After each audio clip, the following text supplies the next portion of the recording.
كانوا علماء ربانيين، ما تقصيني انا ما تقصي حتى واحد. قالوا بما تدل الامه يا رسول الله؟ قال بائمتهم المضلون. والحديث تعرفوا ماذا قال النبي صلى الله عليه وسلم؟ قال اخوف ما اخاف على امتي بائمتهم المضلون.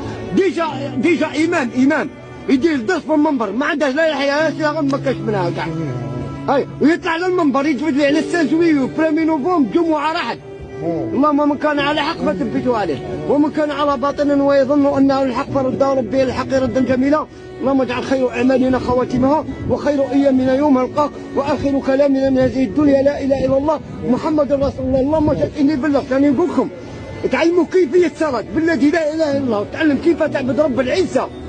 مانيش نقول لكم انا نعبد غايه، ولكن راني نقول لكم ادخلوا عند الشيخ محمد بن صالح العثيمين، عندنا صد الالباني، ابن القيم الجوزيه، فوزان، كاين بن باز، كاين علماء ربانيين. دخل الانترنت العلم متطور. ما تقصينيش امام عمر بن الخطاب. تعرفوا ماذا قال رضي الله عنه وارضاه؟ قال انما هذا العلم دين فانظروا من اين تاخذوا دينكم. كاين اللي حاسب امام عالم، ما كان والو، ماشي عالم، امام قاري سوره الفاتحه، قاري المعاوذتين ويصلي بهم وصايد مكان.